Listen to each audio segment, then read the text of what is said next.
Seja muito bem-vindo, que a graça de Deus e a fidelidade e a consolação do Espírito Santo seja conosco hoje e por toda a eternidade. Meu nome é pastor Jonas Epitácio e estou aqui para conduzir mais um momento dentro dessa jornada de 30 dias de como salvar o seu casamento com suor, lágrima e desfrute das maravilhas de Deus. Hoje com a camisa preta, que traz aquele simbolismo justamente de lágrimas, ou seja, tanto de tristeza como de alegria. Na verdade, reorientar nossos sentimentos, que são criados por Deus, mas que devem ser orientados para o louvor da glória de Deus. Sou o pastor Jonas Epitácio, tenho 3 filhos e um relacionamento matrimonial há mais de 20 anos. Seja muito bem-vindo e hoje vamos falar de 4 princípios que nos encorajam no casamento. E para isso vamos ler o Salmo 116, só a primeira parte, do verso 1 até o verso 14. E o que motivou o próprio salmista a dizer: cumprirei os meus votos na presença do povo de Deus. Dentro dessa perspectiva, amados irmãos, peço que você acesse sua Bíblia ou abra sua Bíblia no Salmo 116. Vamos lá? Acompanhe comigo a leitura, vou fazer essa leitura na versão RA, né? E você pode acompanhar comigo aí. Salmo 116, do verso 1 até o verso 14, que diz assim: Amo o Senhor porque Ele ouve a minha voz e as minhas súplicas, porque inclinou para mim os seus ouvidos, invocá-lo-ei enquanto eu viver. Laços de morte me cercaram, e angústias do inferno se apoderaram de mim. Caí em tribulação e tristeza. Então invoquei o nome do Senhor. Ó Senhor, livra minha alma. Compassivo e justo é o Senhor, o nosso Deus é misericordioso. O Senhor vela pelos simples. Achava-me prostrado e ele me salvou. Volta minha alma ao teu sossego, pois o Senhor tem sido generoso para contigo. Pois livraste da morte a minha alma, das lágrimas os meus olhos, da queda os meus pés.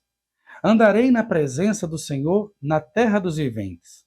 Eu cria, ainda que disse, estive sobremodo aflito. Eu disse na minha perturbação, todo homem é mentiroso. Que darei ao Senhor por todos os seus benefícios para comigo? Tomarei o cálice da salvação e invocarei o nome do Senhor. Cumprirei os meus votos ao Senhor na presença de todo o seu povo. Cumprirei os meus votos ao Senhor na presença de todo o seu povo. Como é que o salmista chega aqui? O que é que motiva o salmista a declarar com tanta confiança que ele vai cumprir os seus votos? É nessa perspectiva que rogo para que o Espírito Santo de Deus abra o nosso entendimento para compreender e compartilhar essas verdades. Por isso, convido você a baixar sua cabeça e orar junto comigo. Pai eterno e bondoso, queremos te pedir, ó Deus, abre os nossos olhos e nossa mente para compreender o que o Senhor quer de nós hoje. Que teu povo compreenda o que está nas tuas sagradas escrituras, porque lâmpada para os meus pés e luz para o meu caminho é a tua palavra. Senhor, é com confiança que nos aproximamos de ti pedindo, perdoa os nossos pecados, nos purifica, nos renova, nos prepara para esse momento, ó Deus. Não nos permita, ó Pai, passar mais minutos ou horas perdidos, tristes, sem ouvir a tua voz. Por isso nos conduz, Senhor, para esse momento. Em nome do Pai, do Filho e do Espírito Santo. Amém. Amados irmãos, o salmista já começa o Salmo 116 se posicionando, dizendo com as suas expectativas hoje, dizendo, eu amo o Senhor, e isso já no verso 1. Mas ele tira essa conclusão de que ama ao Senhor porque ele tem uma experiência passada. O Senhor ouviu a sua voz, o seu clamor. O Senhor ouviu as suas súplicas. Então, dentro da perspectiva do passado, ele tem um relacionamento de experimentar a Deus, seu presente, confiante de amar a Deus e, por isso, de uma maneira destemida, diz: invocá-lo-ei enquanto eu viver. Ou seja, um homem que se posiciona em relação ao seu presente, seu passado e seu futuro. É esse o salmista. Mas do verso 3 em diante, ele vai dizer os caminhos que ele passou para chegar nessa compreensão. E, no final, vamos perceber que aí no verso 14, ele diz com confiança: cumprirei os meus votos ao Senhor, na presença do seu povo. Amados irmãos, aqui, se Deus assim permitir, vamos apresentar 4 princípios que podem nos encorajar no casamento. Que Deus nos abençoe, nos ilumine e que nessa jornada de 30 dias de como salvar o seu casamento com suor, lágrima e desfrute das maravilhas de Deus, ele possa nos conduzir para hoje para um momento de lágrimas. Ou seja, de empatia, de se compadecer, mas também que ele possa transformar o nosso lamento em baile, nossa tristeza em alegria. Reconhecendo como esses princípios falou aquele salmista, também fala aos nossos corações hoje e podemos nos regozijar com essas verdades. Por isso, logo, devemos entender que o casamento, como qualquer outra instituição, leva no seu DNA o homem, e o homem leva no seu próprio DNA o pecado. É um grande desafio, amados irmãos, manter qualquer voto, seja de contrato, um simples contrato, ou o voto mais precioso que fazemos diante de Deus no matrimônio. Não conseguiremos, amados irmãos, cumprir um voto se não for na força e no poder do Espírito Santo. Convido você a se debruçar diante desse grande desafio. Se você que está se preparando para o casamento, quero dizer para você que o que te espera é uma vida desafiadora. Para aqueles que já são casados, já sabem que essa jornada sempre foi muito mais do que pedimos ou pensamos na perspectiva de realizações, como também foi muito mais do que imaginávamos suportar quando passamos por grandes provações. Isso mesmo. No nosso cônjuge, amados irmãos, há um grande instrumento que, se for usado por Deus para o louvor da sua glória, um homem e uma mulher obediente vão ser para nós um canal de bênção sublime e de contentamento. Deus usará a nossa família para revelar para nós o amor fraternal, a camaradagem. Ao longo de anos, você vai olhar para aquele senhor, aquela senhora que está do seu lado, com os cabelos grisalhos, e assim: poxa, como Deus tem me dado uma amiga ao longo de anos. Ou como Deus tem me dado um grande amigo ao longo de anos. É justamente no matrimônio que vamos ter a figura do amor eros aplicada com maior intensidade. No leito sem mácula, percebemos ali o ápice da conexão emocional.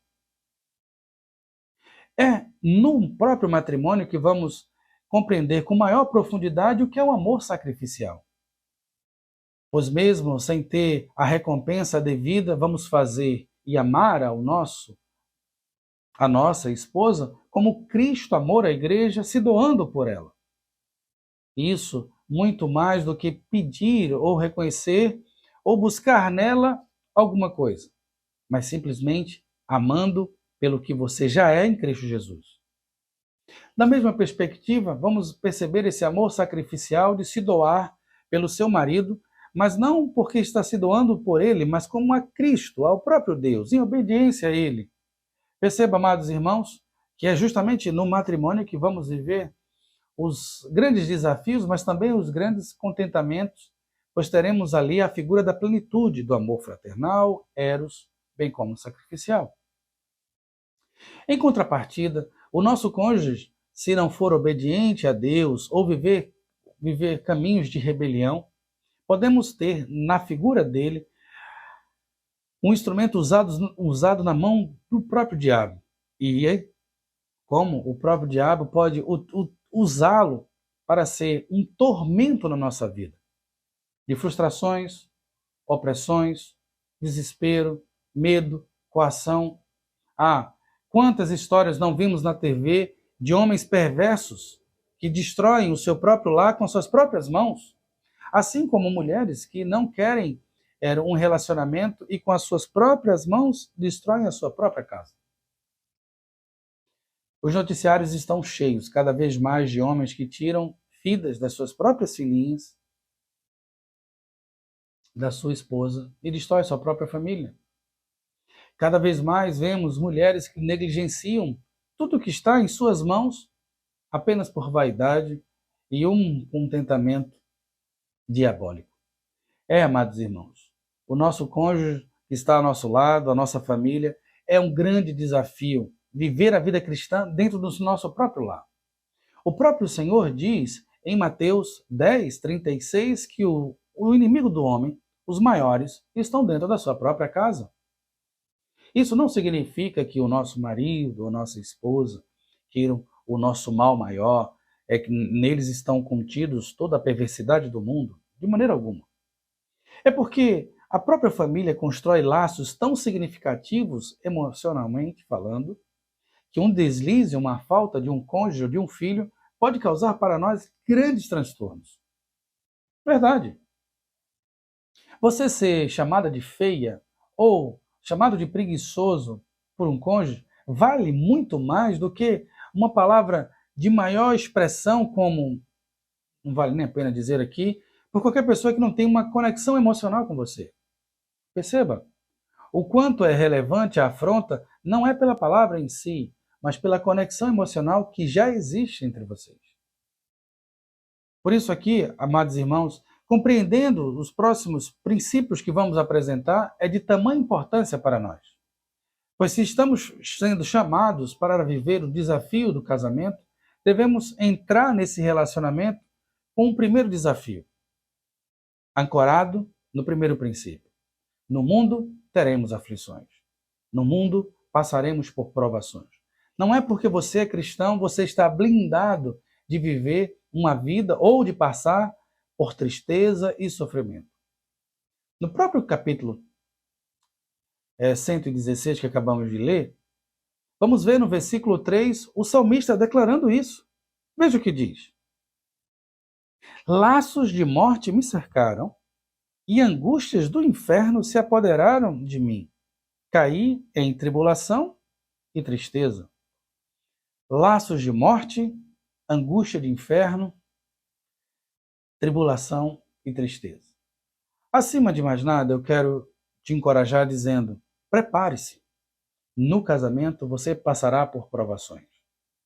O próprio Senhor diz que no mundo tereis aflições, mas tende bom ânimo, porque eu venci o mundo.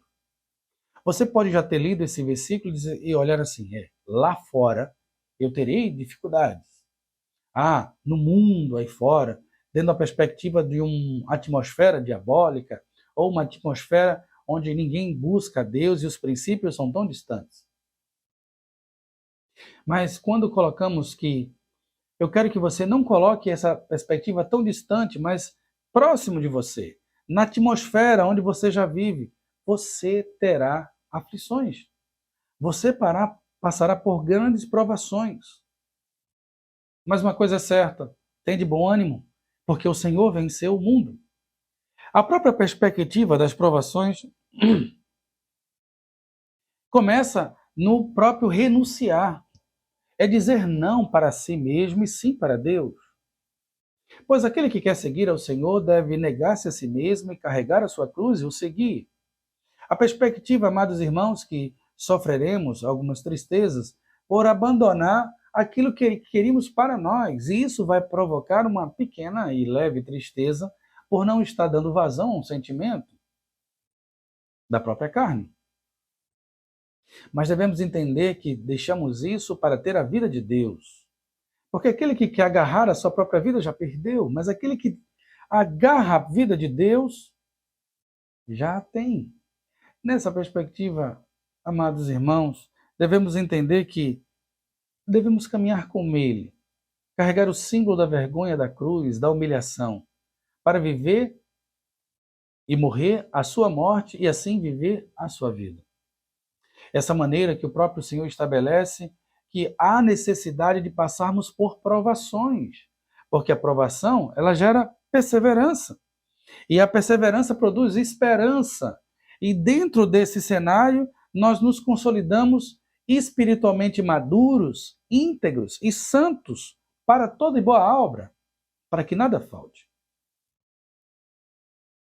Nessa caminhada para o céu, devemos entender que somos como uma pedra ou como um metal precioso do Senhor, que Ele precisa derramar sobre nós as provações para que saiam de nós impureza, bem como para que brilhe no mundo a glória do seu amor.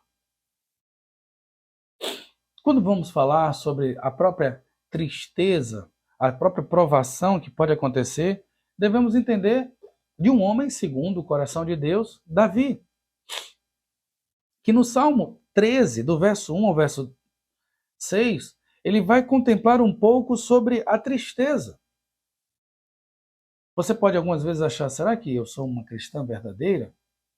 Porque faço questionamentos quando estou revoltada para com Deus? Eu quero dizer que isso é normal. Acesse sua Bíblia aí, no Salmo 13, e acompanhe comigo alguns desabafos do salmista. Salmo 13.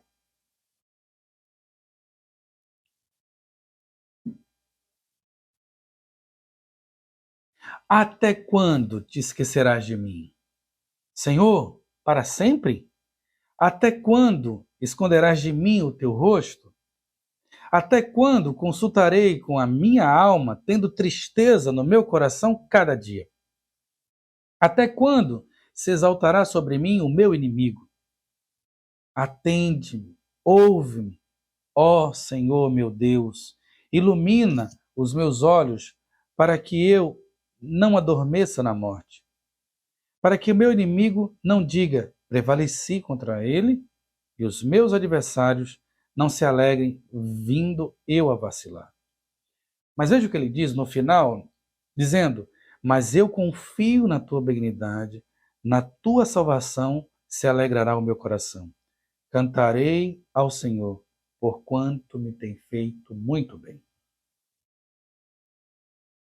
Mulher, eu quero dizer que é homem, eu quero dizer que é normal questionar.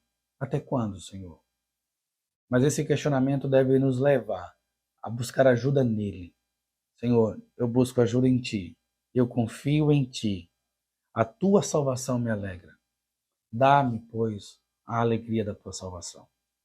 Volte agora para o Salmo 116 novamente, para continuarmos a nossa jornada de hoje. O primeiro princípio que aprendemos no Salmo 116, após consolidar na posição de que eu amo a Deus, porque Ele me ouve e invocá-lo-ei para todo sempre, devemos entender que eu entro para a vida, e aqui no casamento, reconhecendo que passarei por provações. E que são essas provações que me vão desenvolver em mim perseverança, a perseverança, confiança, e essa confiança confirmada me deixará pronto e íntegro para qualquer boa obra. Passado dessa perspectiva, amados irmãos, reconhecendo que Deus usa essas provações para nos tornar íntegros e santos, na próxima vez que você for provado, for entristecido, passar por grandes sofrimentos e angústias, ponha primeiro uma coisa na sua cabeça: Senhor, pequei contra Ti e reconheço que no mundo eu passaria por situações assim. Reconheço isso, mas também tenho uma confiança que encontrarei em Ti aquele que vai suprir as minhas necessidades. E aqui chegamos no segundo princípio. No verso 4 ele diz, então invoquei o nome do Senhor. Ó Senhor, livra minha alma. Amados irmãos, o segundo princípio que vemos aqui é que diante de uma tristeza, diante de laços, de profundas provações, devemos recorrer ao Senhor. O lamento pelo lamento, o reclamar pelo reclamar, não produz mudança. nessa jornada de encorajamento, que essas situações devem nos conduzir para uma vida cada vez mais piedosa e buscando no Senhor solução.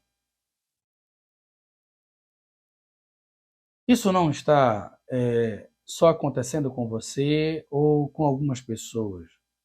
O próprio Paulo, ao escrever, ele diz que nós não seremos provados além das nossas forças. Em 1 Coríntios, capítulo 10, verso 13, diz assim: não sobreveio a vocês nenhuma provação que não fosse humana, mas Deus é fiel e não permitirá que vocês sejam provados além do que vocês podem suportar. Pelo contrário, juntamente com a provação, proverá o livramento, para que vocês possam suportar. 1 Coríntios 10, 13. A própria perspectiva, amados irmãos, quando olhamos a vida de Noemi no livro de Ruth. Quem é essa personagem? Ela perde o seu marido, seus 2 únicos filhos. Chega agora para as suas noras e olha, vocês podem ficar aqui na terra de Moabe, eu vou voltar para minha terra natal. Veja, uma mulher agora, imagina, enlutada por perder seus 2 filhos, seu marido, sua família está completamente destruída e ela quer, nas últimas consequências, ou dando vazão à tristeza, minhas noras, vão embora. Eu não tenho como ter filhos para que vocês possam me dar netos. Então, procurem novos maridos. Não se apeguem a uma mulher sem esperança. Mas mesmo diante das nossas limitações e nossos desabafos, querendo ficar só, o Senhor vai ao nosso encontro. Isso se vê claramente quando o próprio Deus chama Moisés, e Moisés começa a questionar com Deus, quem sou eu para ir? Quem é o Senhor? E no final ele diz que não tem condições nenhuma de pregar, e o Senhor, na última medida, disse, eu sei, Moisés, então eu vou falar por meio de Arão, ele estará contigo. Deus nos limita e nos prova de acordo com a nossa capacidade de suportar. Aqui, ali vimos a própria Ruth chegar para Noemi, que queria a distância agora das suas únicas noras, e um texto muito utilizado em casamento, dizendo, não insista para que te deixes. O meu Deus será o teu Deus. Aonde tu fores, irei eu. Essa perspectiva, amados irmãos, é que o Senhor, na mesma medida que nos prova, Ele nos dá o livramento e Ele trabalha dentro das nossas próprias limitações. Segure firme, aguente. Deus te chamou e Ele te provará e não passará dos limites, porque Ele te conhece mais do que a você mesmo. Quando vemos na história de Abraão, quando leva o seu único filho Isaque para ser imolado, devemos perceber, amados irmãos, não é que Abraão estava fazendo prova da sua fé. Na verdade, Deus estava revelando para Abraão o nível da fé que ele já possuía em Deus, ao ponto de entregar o seu único filho. Mais à frente vamos compreender que Abraão tinha uma fé que, mesmo se imolasse, o Senhor era poderoso para ressuscitar o seu próprio filho. Não vemos um homem que vai fazer esse caminho de entrega para o seu filho, abatido, triste. Olha, meu Isaac, não. Mas um homem confiante, esperançoso e com fé em Deus. Mas não sabia o tamanho da sua fé, ao ponto do próprio Deus o mostrar. Pai, e quando o filho pergunta para Abraão, pai, eu estou vendo todos os preparativos, aonde está o cordeiro? E Abraão fala, Deus proverá. Amados irmãos, ao entendermos que o Senhor, partiremos nessa jornada da vida, e no mundo tereis aflições, mas tende bom ânimo, porque eu venci o mundo. Diante desse cenário de laços do diabo, sentimentos infernais, atormentadores, de tristeza, isso deve nos levar a buscar em Deus, porque as nossas provações elas são leves e momentâneas e são incomparáveis com aquilo que Deus tem preparado para nós em poder e glória, como vemos em Romanos, e encontrarmos nele o alívio para as nossas provações.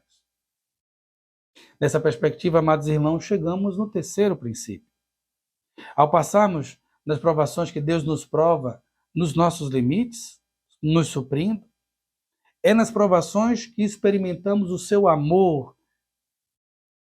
No verso 5 até o verso 8, vamos ver o salmista dizendo: compassivo e justo é o Senhor. Compassivo. Aquele que, amados irmãos, é literalmente aquele que se compadece, é aquele que conhece as minhas emoções, é aquele que olha para a minha dor, ele sabe o que eu estou sentindo. Sabe, é diferente, por exemplo, quando vamos falar de casamento e tem dois casais, né, novos e começa a falar, olha, o casamento é bom, mas terá provações. Agora, imagina quando você escuta isso de um casal que tem 50 anos, e diz assim, olha, o casamento é bom, vocês vão passar por provações.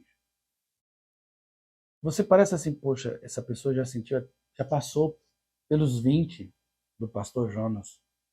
E veja, então, o casamento deve ser bom mesmo. Sabe o que é isso? É empatia, é se compadecer. Eu sei o que você está sofrendo, porque eu já vivi isso. Essa perspectiva assim de compadecer do próprio Deus, que no meio das aflições o Senhor me conhecia. Veja que coisa maravilhosa. Em meio à tua tristeza profunda, irmã, o Senhor te conhece. Em meio à sua solidão, à sua culpa, Deus te conhece. Ele não despreza nenhum dos sentimentos. Mas entendemos que, ao contemplar tudo isso, ele permanece justo.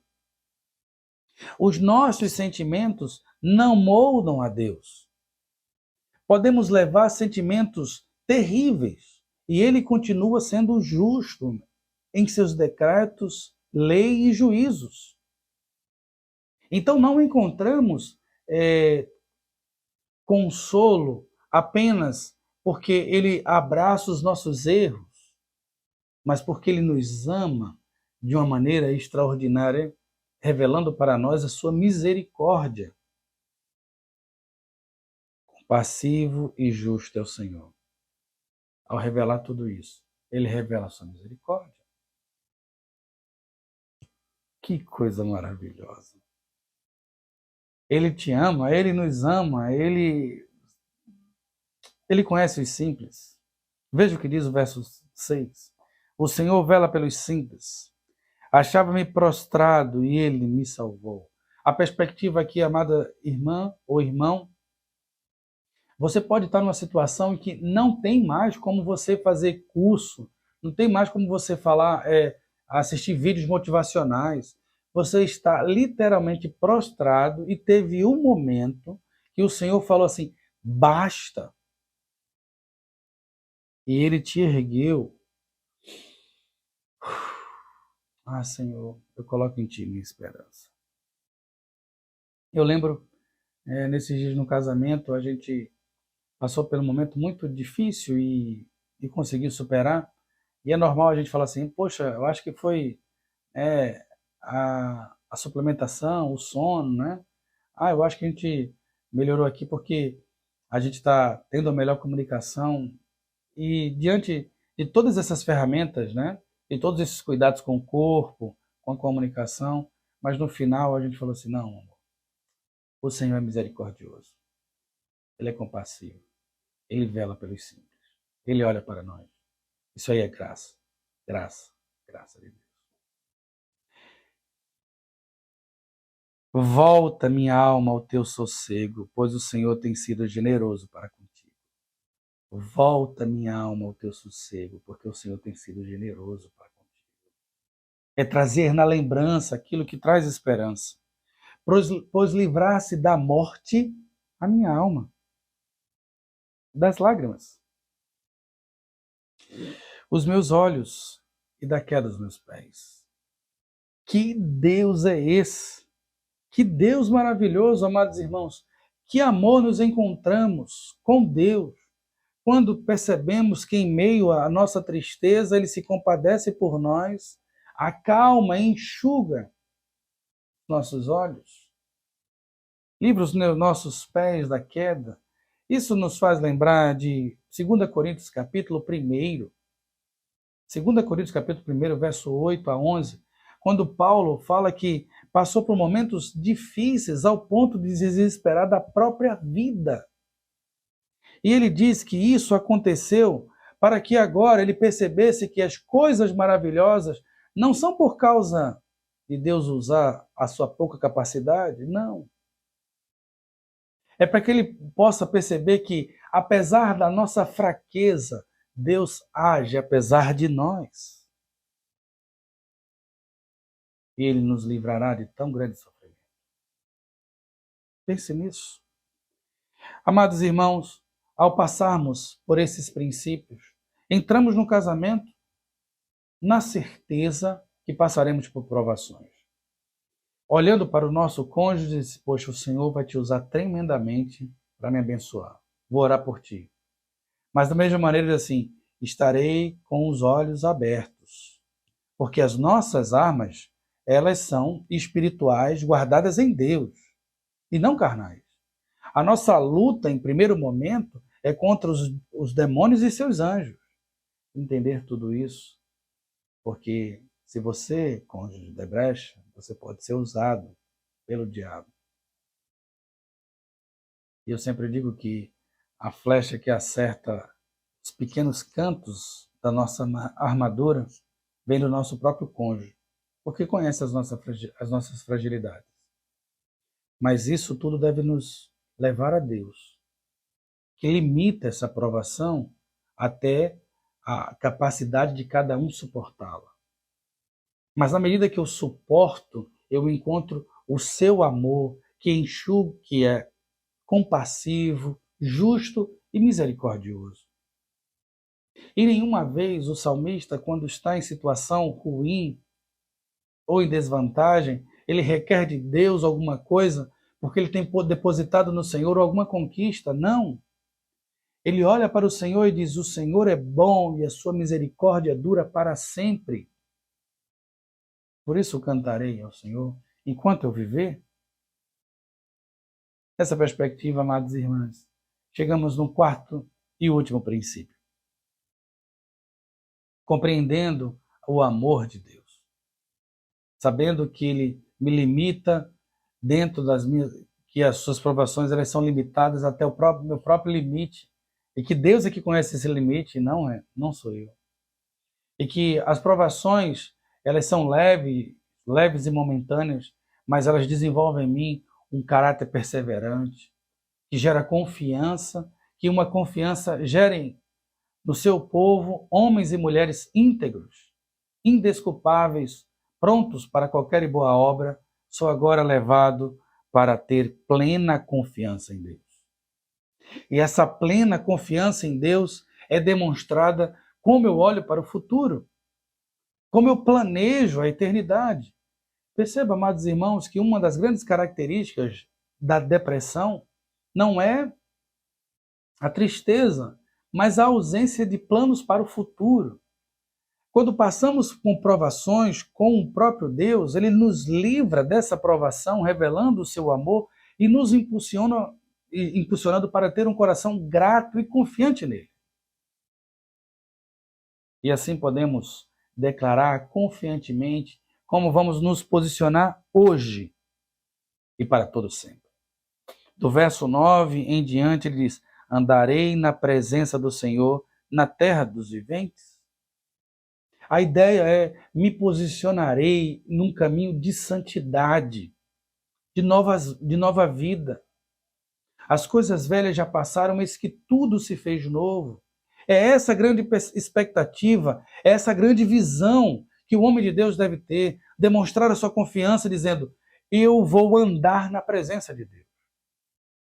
É cultivar uma vida devocional, santa, separada das coisas do mundo e vivendo para as coisas de Deus. trazendo uma cosmovisão biblicamente orientada e vivendo uma vida integralmente para o louvor da glória de Deus. Essa confiança vai nos levar até a momentos de... Essa confiança vai ser demonstrada até em momentos ruins. Como o próprio salmista diz, eu cria, eu acreditava, eu tinha confiança, ainda que dissesse que estava extremamente aflito. Eu acabei dizendo na minha perturbação, todo homem é mentiroso. Eu fui extremamente enganado. Mas ao reparar toda como eu posso dizer, ao reparar toda essa crise, né, esse surto, no final eu ponderei e falei, o que darei ao Senhor por todos os benefícios? Pois Ele tem me sustentado. Pois eu tenho visto o seu amor, o seu consolo, o seu abrigo. Tenho visto a sua compaixão, a sua justiça. E mesmo quando eu não mereço, Ele se revela misericordioso. Que Deus maravilhoso. Deus. Nessa perspectiva, eu só tenho tomar o cálice da salvação. A ideia aqui é de compartilhar com Ele, de ações de graças, de render e fazer parte do culto, de estar na sua presença, de contemplar. Senhor, uma coisa eu a buscarei, que eu possa habitar na casa do Senhor por longos dias. Uma coisa peço ao Senhor. Veja que quando o salmista começa, eu só quero estar na tua casa, mesmo que os inimigos me cerquem. Não me tira, Senhor, essa porção. Tudo o que fizeste e tudo o que você tem, todo o seu louvor, toda a sua força, ímpeto, tudo isso seja para o Senhor, sabendo e reconhecendo nele a nossa herança. Aí sim, motivados na confiança do Senhor ter demonstrado o seu amor, nos sustentado em meio às provações, apesar delas, caminhamos com confiança e agora dizemos, cumprirei os meus votos na presença do povo de Deus para todos sempre. Aleluia! Aleluia! Cumprirei os meus votos ao Senhor na presença de todo o seu povo. Nessa perspectiva, amado irmão e irmã, quero te encorajar a continuar firme na aliança que você fez com Deus. Firme no esforço de continuar orando pelo seu cônjuge. Porque é nesse convívio ele será santificado. Nessa perspectiva, amada irmã, não há guerra perdida, apenas o início de percebermos o Senhor agindo em nós, apesar de nós. Que Ele está e nada vai parar. Nada vai pará-lo. Agindo, Deus, quem impedirá que você possa ter esse consolo em seu coração? Não há tempestade, não há vento, não há crises que o Senhor não possa, com uma única palavra, acalmar tudo. Ele traz à existência o que não existe. Por isso eu quero te convidar a, nessa jornada de 30 dias de como salvar o seu casamento, de reorientar suas emoções, de reorientar a sua tristeza e colocar o foco que essa tristeza possa te levar àquele que é dono da alegria, aquele que contempla e é compassivo, que te ama, que te conhece. Eu quero que você, na sua euforia, possa olhar para o Senhor e dizer assim, isso é graça, pois Ele tem nos dado. O que darei ao Senhor pelos seus benefícios? Aqui, amados irmãos e irmãs, eu quero me despedir com essa palavra de encorajamento. Cumprirei os meus votos, porque o Senhor está comigo. Do que terei falta? Do que falta a mim? Se Ele está do meu lado. Por isso, amado irmã e irmã, convido você a baixar sua cabeça e vamos orar novamente, depositando no Senhor toda a nossa confiança, porque Ele tem cuidado de nós. Senhor nosso Deus e eterno Pai, estamos gratos, ó Deus, porque o Senhor tem nos dado hoje essa porção encorajadora. Porque o Senhor nos esclareceu que o Senhor nos forjou para a luta. Mas uma luta que o Senhor tem derramado individualmente, cada um na sua própria limitação. Mas apesar de nós, o Senhor derrama sobre nós o amor. E esse amor que é derramado sobre nós em meio à tribulação, que gera confiança. E nessa confiança declaramos, cumpriremos os nossos votos na presença do teu povo. Em nome de Jesus oramos, Pai. Contempla os nossos corações aflitos, porque reconhecemos que o Senhor é compassivo, justo e misericordioso. Em nome de Jesus rogamos. Amém. Querido e querida, muito obrigado pela sua presença. Se Deus falou contigo, creio que falou, compartilhe essa mensagem, se inscreve no nosso canal, para que possamos ter mais ferramentas disponíveis aqui digitalmente para alcançar mais e mais pessoas. Se junte à nossa comunidade de fé, marque uma pessoa que você gosta aqui, que vai se casar ou que está casada, para que Deus possa usar esse canal para blindar esse casamento, bem como encorajá-lo a continuar firme no seu voto. Que Deus te abençoe, para vocês derem a todos vocês uma excelente noite, em nome do Pai, do Filho e do Espírito Santo.